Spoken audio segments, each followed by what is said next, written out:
Right, this data was taken from the January 2009 S1 exam.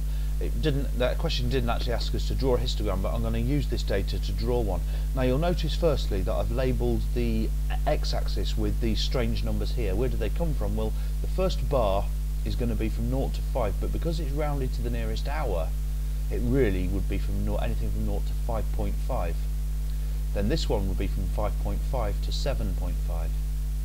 This one from 7.5 to 10.5. I won't go any further. You can now see why I've labelled the x-axis as I have. Now that's just, this would normally be done on graph paper if I was doing it properly, but clearly I'm not doing it very properly. What I'm going to do is I'm going to first show how to plot these things and how to work out the heights of the bars. The first bar I'll leave till later, but the second bar is spread out over 2 hours, from 5.5 to 7.5, 2 hours. Although it looks like 1 hour, it's really 2 hours from 6 to 7, because it's 5.5 to 7.5. Now if there's 2 hours with 16 people in them, I don't know what these frequencies are, but 16 people spread out over 2 hours, that would be 8 hours each. So that's what I'm going to show. I'm going to draw this a bar here 8 hours high, because I looked at this, I know that that's actually going to be the highest bar eventually. So I'll draw that 8 high there, and I'll label this number here 8, which I'll do right now. So that's 8, and you can see then that this is 4, and you can work out the rest yourself. I can't remember to write them. The next thing then is drawing the next bar. The next bar is going to be 3 wide, from 7.5 to 10.5, and it contains 18 people. So if it's 3 wide with 18 people, that's 6 per hour. So I'll plot this at 6 here, and that's a bit wider than the first one there. Okay. The next one is 5 wide and contains 25 people, that's 5 people per hour. So 5, draw it like that. The next one is 10 wide and it contains 15 people, that's 1.5 people per hour. Oh, yeah, that's not going to happen. I'll get to know how to use this one day. That can go away, possibly. Right, the next thing I'm going to do then is draw one which is 10 wide at 1.5 high. That's what I'm trying to do here, but I'm being put off now and I'm starting to panic. There, like that. And the final one is 25 wide, but it only contains 10 people, so it's 10 spread out over the 25 hours, which is 0.4, I think, if I can do my sums right. So 0.4 high, this one. So it's quite a slight one there. That would be on graph paper, that would look much better. Now the first one, I think this is probably the reason why they didn't ask me to draw it, because it's too hard. The first one is 5.5 wide, contains 20 people, so it's 20 divided by 5.5.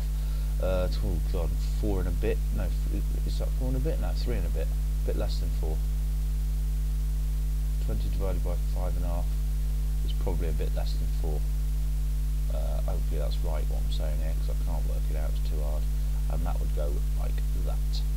So there's the histogram. Now the question is, well, the question is sometimes one of the problems is sometimes how do you label this axis? Well, this axis now is called frequency density. What the axis tells us is an easy way to figure out the actual number of people in each bar, because if we wanted to work back from the histogram to the table, we could quite easily. This 5 wide bar has a frequency density of 5, and 5 times 5 is 25, so the number of people in this bar must be 25. So the area represents the number of people.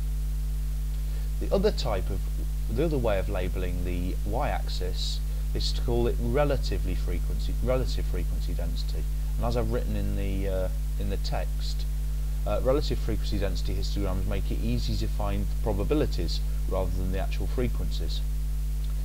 The total frequencies here, 36, 46, 54, 94, 104 I think they add up to. If the total frequencies are 104, then the probability of this one is 20 out of 104, and basically everything else is divided by 104, and then the total adds up to 1. And The only difference between a frequency density and a relative frequency density is that the y-axis is now, instead of whole numbers from 4 to 8, is probabilities up to 8 out of 104. So basically all of these are just divided by 104. Usually you'd use decimals and a sensible scale for this, but essentially nothing changes except the y-axis. Now if I want to find the probability, let's say I've make up a question, and I'm making this up on the spot. Let's say the probability is, I want to find the probability of, give me a different colour, the probability of someone, I don't know what these hours are, but something being between 9 and 20 hours. Between 9 and 20 hours, what I would do, and I wish I'd not chosen that now, but between 9 and 20 hours I'd read off where 9 is, it's about here. Let me draw. So 9, for some reason I'm drawing in white, I'll change that to red. Between 9 and 20 hours is from here. That's meant to be a perfectly straight line, and it isn't bad, I think you'll agree. And 20 is about here. So everyone between 9 and 20 hours is in this area here, and all I need to do to find the probability that something is between 9 and 20 hours is to just work out what that probability is. And I do that just by, well, the base here, that is 1.5, because it goes from 9 to 10.5 times height. Read off what that is. This will be the relative frequency, so these numbers are quite awkward. Add the area of this one and the area of this bit here, and that will tell us the total probability. I was going to say something else, can't remember what it is.